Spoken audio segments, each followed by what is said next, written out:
Merhaba craft tutkunları, hoş geldiniz. Bu hafta kanalımızda hava ile kuruyan kilden seramik boya paleti yapacağız. Bunun için hamuru ilk açtığımızda güzelce yoğurmamız gerekiyor. Kullanacağımız büyüklükte bir parça alıp elimize çok azıcık ıslatıyoruz. Ben Hard Plast'ın kahverengi kilini tercih ettim. Bu markanın hamurunun şekil vermesinin daha kolay olduğunu düşünüyorum. Tabii her hamur ilk başta biraz sert oluyor. Güzelce bastırıp yumuşatıyoruz. Benim şeklim dikdörtgen olacağı için yuvarlamak yerine küp şekli vermek için kenarlarını masaya bastırıyorum.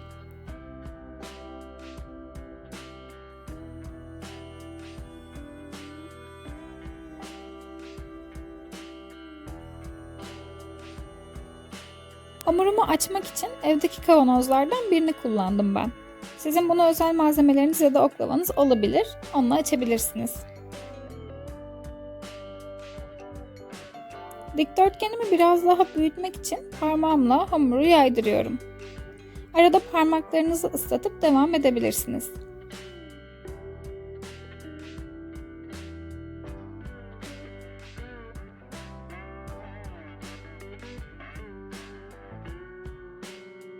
Bu işlemden sonra hamurum biraz daha pürüzsüz olsun istediğim için ve biraz daha inceltmek için tekrar kavanozumla açtım.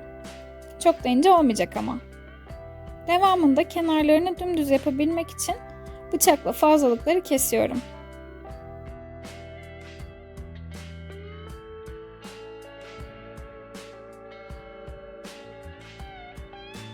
Şimdi devamında gerekli yükseklikleri verebilmek için her kenarına ekleme yapacağız. Bunun için çok fazla hamura ihtiyacımız yok. Yine bir süre hamuru yumuşatıyoruz. Yeterli boya gelene kadar bu şekilde uzatacağız kilimizi.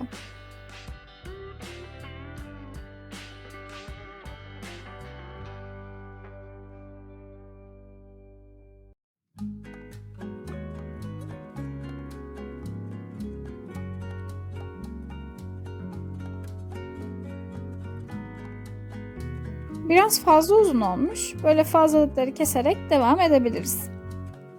Şimdi seramik hamuruyla uğraşacakların bilmesi gereken en önemli konulardan bir tanesi iki parçayı birbirine yapıştırmak gerektiğinde kullandığımız teknik. Bunun için her iki yüzeye de çentikler atıyoruz.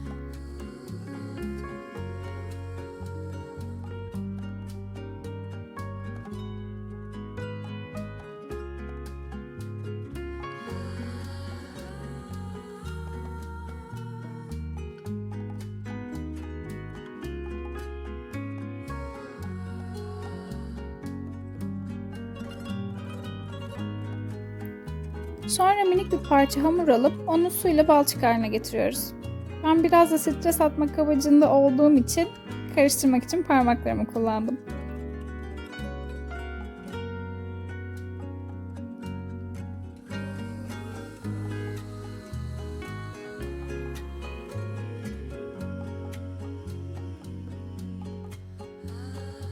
Bu hazırladığımız balçığı da çentiklerin üzerine sürüyoruz.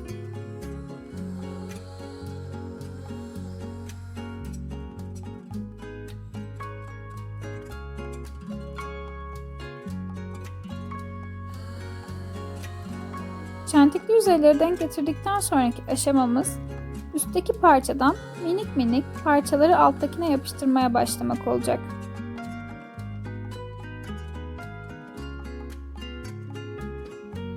Ben bunun için bıçağımı kullandım ama siz tahta çubuklarla minik minik bastırabilirsiniz.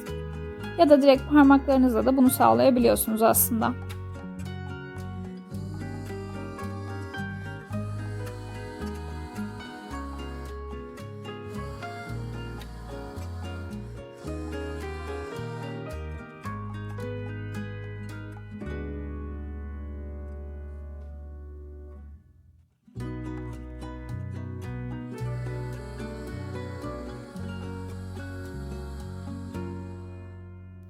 Güzelce yapıştırıp bağlantı yerlerini de gizleyip bu şekli elde ettikten sonra her kenar için bu işlemi yapmaya devam ediyorum.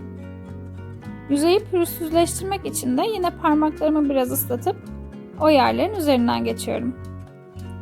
Arkası için de bastırarak bağlantı yerlerini kapatıyorum aynı şekilde.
Evet, dört kenarını çevreledik. Bulaşık süngerimden kestiğim ufak bir parça süngeri ıslatıp hamurumun üzerinden geçerek bir kez daha pürüzsüzleştirdim.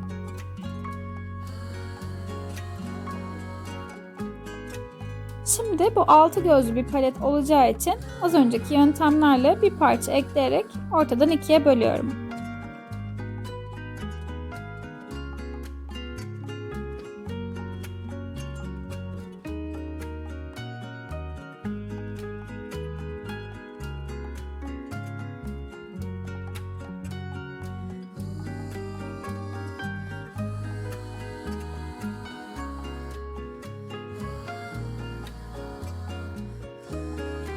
Balçığı da sürdükten sonra yine biraz önce yaptığım gibi parmaklarımla iki ucu da bastırarak güzelce yapıştırıyorum.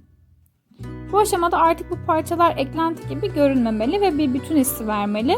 O görüntüyü yakalayana kadar hamurumu şekillendirmeye devam ediyorum.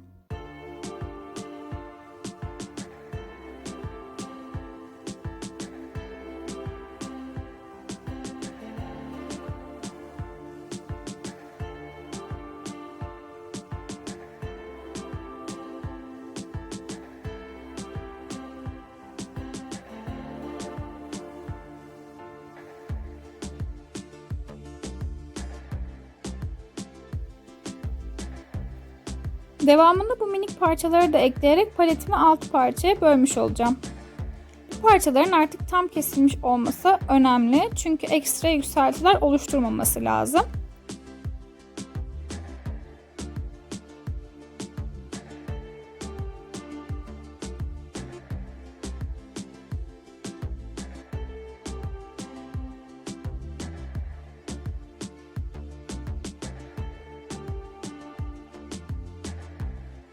Bunlar minik parçalar olduğu için çentik atmadım. Hamura bastırarak güzelce yapıştırdım. Tabii çentikleseydim daha da garanti olurdu.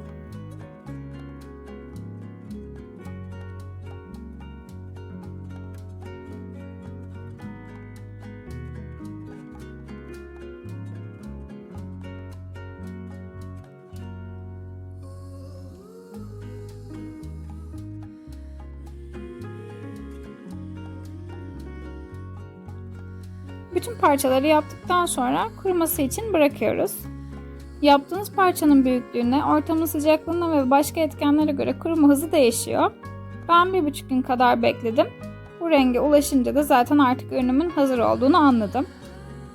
Bu paletime ek olarak bir de fırçalarımı koyabileceğim bir tutacak da yapacağım. Videomuzun başındaki gibi hamurumuzu yoğurup dikdörtgen şekil verip inceltiyoruz.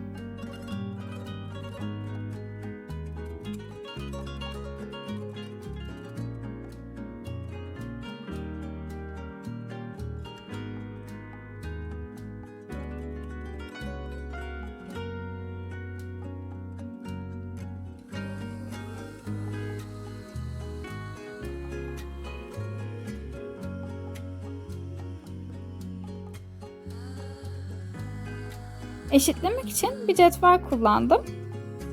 Bu sefer fazlalıkları kesiyorum öncelikle.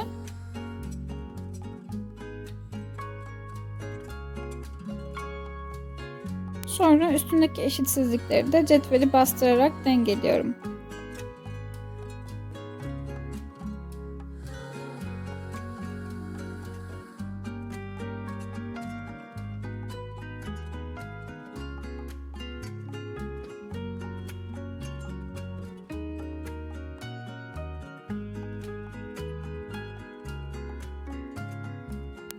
Bu kalınlık ve boy benim için yeterli. Fırçaları koyacağım bölmeleri yapmak için de çok kalın olmayan bir kalem kullanıyorum. Kalemi hamura bu şekilde bastırırsanız bölmeler oluşacaktır.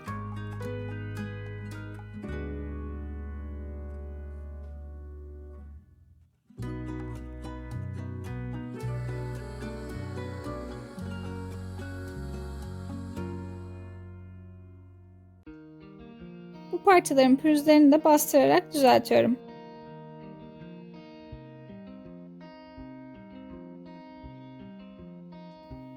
Fırçalarımı bu şekilde dizerek kullanacağım.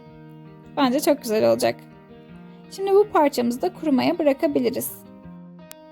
O kururken biz de paletimizi boyayabiliriz. Bunun için Kumbeji rengi Art Deco marka akrilik boya kullanıyorum. 2 kat boyamamız yeterli oluyor.